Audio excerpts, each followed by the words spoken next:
Magdadaos po ang grupong piston ng nationwide na tigil pasada sa Huwebes po yan, March 19. Bilang protesta daw po ito sa mabigat na mga dagdag singil sa produktong petrolyo, bunsod pa rin po ng patuloy na sigalot sa Middle East. Inanunsyo po yan ng piston sa kanilang kilos protesta kahapon sa Quezon City kung saan nanawagan sila na alisin ang excise tax at value-added tax sa petrolyo at ibasura ang oil deregulation law. Humirit din po ang grupo ng 5 pisong taas pasahe sa mga jeepney drivers para makabawi sa pagkalugi dahil sa taas ng presyo ng produktong petrolyo. Humiling naman po ang grupo ng ship operators na payagan silang magtaas ng kanilang pasahe at freight rate kasunod ng panibagong mega oil price hike.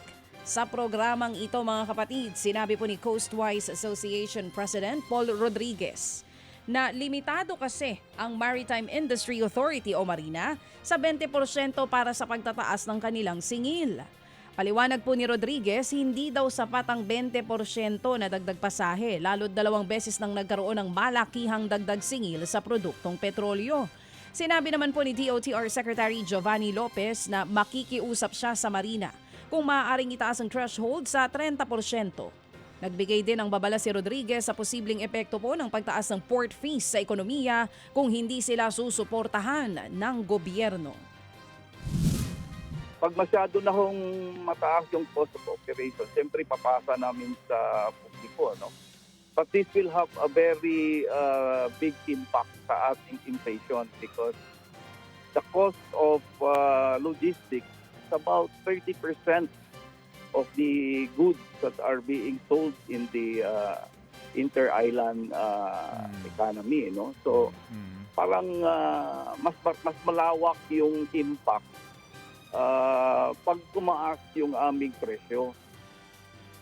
Yan nga po ang tinig ni Paul Rodriguez, presidente ng Philippine Coastwise Shipping Association. Kung hindi daw sila mapagbibigyan sa hiling nila, ang sinasabi din ng ilan sa mga kagrupo po o mga ilan sa members itong Philippine Coastwise Shipping Association, may 50 members pala ito and 800 ships across ang kanila pong pinatatakbo.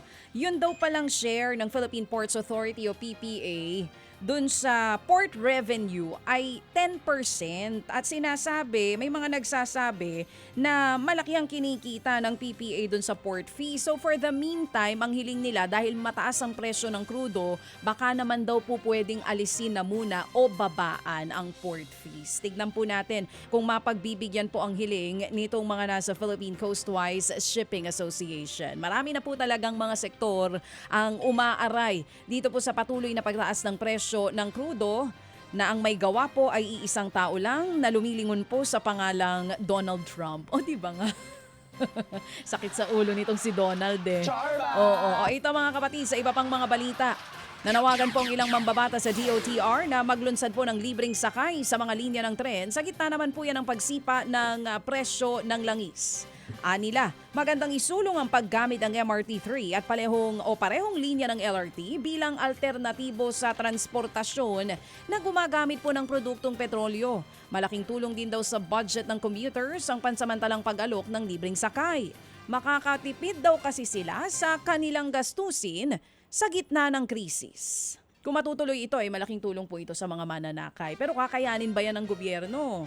Mga kapatid, para sa iba pang mga balita at impormasyon, sundan niyo po kami sa X, Instagram, Facebook at syempre sa TikTok, True Network PH. Mag-subscribe din po kayo ha sa aming YouTube channel, True Network. May website din po tayo, truenetwork.ph. At pwede nyo rin po kaming mapanood sa Channel 19 ng aming True FM TV. Lagi pa rin makinig sa radyo dito po sa 105.9 True FM dahil dito, laging true sa'yo, kapatid. Ito tayo sa totoo, tunay at tapat.